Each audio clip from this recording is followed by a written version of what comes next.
ने चुनाव आयोग की परेशानी बढ़ा दी क्योंकि मौसम विभाग के मुताबिक देश के कई हिस्सों में जून तक सामान्य से ज्यादा तापमान रहेगा। मतलब बहुत ज्यादा गर्मी पड़ने वाली है जो लोगों को परेशान करेगी। यानी आने वाले कुछ महीनों में पारा इतना चढ़ जाएगा कि लोगों का घर से निकलना तक मुश्किल हो सकता है।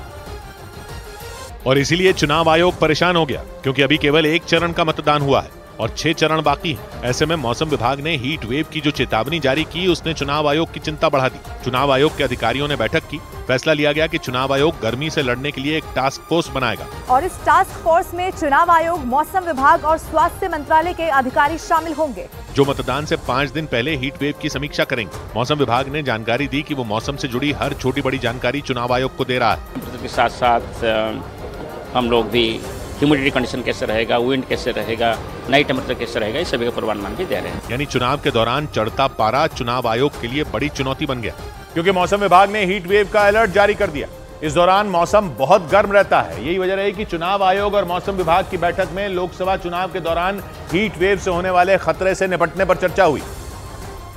क्योंकि हीट वेव में मौसम थोड़ा नहीं बहुत गर्म रहता है क्योंकि तापमान औसत से अधिक हो जाता है। मौसम विभाग के मुताबिक मैदानी इलाकों में हीट वेव तब चलती है जब अधिकतम तापमान 40 डिग्री से ज्यादा हो जाता है, लेकिन समंदर के किनारे ये हालात अधिकतम तापमान के 37 डिग्री सेल्सियस के पार जाने पर और पहाड़ों में अधिकतम तापमान 30 डिग्री सेल्सियस से ज्यादा होने पर बनते हैं। यानी हीट वेव चलने लगती है, या यूं कहें कि मैदान, समंदर के किनारे और पहाड़ों पर हीट वेव की स्थिति अलग अलग तापमान पर बनती है, लेकिन जब बनती है तो डरावने हालात बन जाते हैं क्योंकि इतनी गर्मी पड़ती है कि गला सूखने लगता है और बीमार पड़ने का खतरा बढ़ जाता है। ऐसी ही भयंकर गर्मी के अलर्ट के बीच 6 चरण का मतदान होगा और इसीलिए चुनाव आयोग ने आने वाली मुश्किलों से निपटने की तैयारी शुरू कर दी और हर चरण के चुनाव से 5 दिन पहले हीट वेव की समीक्षा करने का फैसला किया क्योंकि माना जा रहा है कि पहले चरण में मतदान प्रतिशत गिरने की एक बड़ी वजह भयंकर गर्मी ही थी।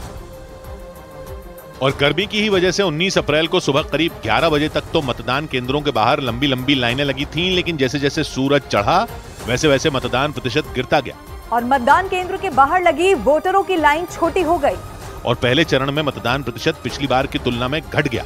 पहले चरण में 21 राज्यों की 102 सीटों पर वोट डाले गए थे और जो आंकड़े आए उनके मुताबिक 2019 में पहले चरण में 66% मतदान हुआ था, इस बार करीब 60% मतदान हुआ। पहले चरण में बिहार की 4 सीटों पर करीब 50% वोट पड़े, जबकि 2019 में यह आंकड़ा 56% था। तो उत्तर प्रदेश की 8 सीटों पर भी यही हाल रहा। एमपी ने तो बिहार और यूपी को भी पीछे छोड़ दिया क्योंकि मध्य प्रदेश की जिन सीटों पर 2019 में 75% मतदान हुआ था वो इस बार गिरकर 67% ही रह गया। और इसकी एक बड़ी वजह गर्मी को माना गया जिसने लोगों को घर में कैद करके रख दिया। और अभी तो पूरा मई और जून बाकी है। मई में 4 चरण का मतदान होगा और 1 जून को आखिरी यानी 7वें चरण का मतदान होगा। यानी चिलचिलाती धूप में लोगों को वोट देने के लिए घर से निकलना होगा। और इसी बात ने मौसम विभाग को परेशान किया क्योंकि हीट वेव के दौरान बढ़ा हुआ तापमान जोखिम पैदा कर सकता है क्योंकि यूपी, बंगाल, बिहार जैसे राज्यों में तो हर चरण में चुनाव होगा। बंगाल और बिहार में तो अगले 5 दिनों में हीट वेव का अलर्ट जारी हो चुका है और 26 अप्रैल को दूसरे चरण का मतदान होने वाला है। यही नहीं, अनुमान है कि मई और जून में तो हालात और बिगड़ सकते हैं क्योंकि भले ही पूर्वोत्तर और मध्य भारत के कुछ हिस्सों में बारिश का अनुमान है, लेकिन उत्तर भारत में गर्मी परेशान करेगी और इसका असर मतदान पर पड़ सकता है। जबकि कई राज्य तो ऐसे हैं जहां अभी से गर्मी ने लोगों को बेहाल करना शुरू कर दिया। ऐसे राज्यों में बंगाल भी शामिल है जहां मौसम लोगों के लिए मुसीबत बना हुआ है। दूरदर्शन बांग्ला में तो गर्मी की खबर पढ़ने के दौरान ही एक एंकर बेहोश हो गई और कुछ लोगों को उन एंकर की मदद के लिए स्टूडियो में पहुंचना पड़ा। दूरदर्शन बांग्ला की एंकर लोपामुद्रा सिन्हा कुछ देर पहले तक शो को एंकर कर रही थी, लेकिन थोड़ी ही देर बाद वो बेहोश हो गई। बताया गया कि हीट वेव के कारण उनका ब्लड प्रेशर अचानक गिर गया जो उनके बेहोश होने की वजह बन गया। संयोग ये था कि जिस वक्त वो बेहोश हुई उस वक्त वो बंगाल में भीषण गर्मी की ही जानकारी दे रही थी। बंगाल भी ऐसे राज्यों में है जहां हीट वेव का असर मतदान पर पड़ सकता है, इसलिए चुनाव आयोग भी सतर्क है। लेकिन मामला केवल हीट वेव का नहीं है बल्कि पूरे भारत में मौसम का मिजाज ऊट पटांग है, यानी ऐसा है जिसकी कल्पना भी नहीं की जा सकती। मतलब कुछ राज्य अप्रैल के महीने में ही मई और जून जैसी गर्मी का सामना कर रहे हैं, जबकि पहाड़ों में अप्रैल के महीने में बर्फबारी हो रही है। आमतौर पर जिन पहाड़ी इलाकों में जनवरी और फरवरी के बाद बर्फबारी नहीं होती, वहां आधा अप्रैल बीतने के बाद भी सफेदी छटने का नाम नहीं ले रही। और पहाड़ों पर इसी बर्फबारी के कारण कई हाईवे ठप हो गए। हिमाचल प्रदेश में भारी बर्फबारी के बीच 3 नेशनल हाईवे समेत कुल 104 सड़कें बंद कर दी गई। वहां बर्फबारी अब भी थम नहीं रही, बल्कि मौसम विभाग ने अगले 24 घंटों में बारिश और बिजली गिरने का अलर्ट जारी किया है। जम्मू भी पिछले 10 साल में सबसे ठंडे अप्रैल का सामना कर रहा है और पहाड़ी राज्यों में ठंड का रिकॉर्ड उस वक्त बन रहा है जब बाकी का भारत रिकॉर्ड तोड़ गर्मी से बेहाल है। मतलब एक तरफ रिकॉर्ड तोड़ ठंड, दूसरी तरफ रिकॉर्ड तोड़ गर्मी। मौसम विभाग ने अनुमान जताया कि अगले कुछ दिनों में ही कई राज्यों में तापमान 45 डिग्री के पार चला जाएगा, जबकि 10 से ज्यादा राज्यों में अप्रैल के महीने में ही तापमान 40 डिग्री के पार दर्ज किया जा चुका है।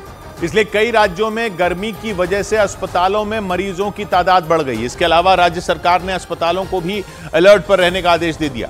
सबसे ज्यादा ध्यान स्कूली बच्चों का रखा जा रहा है।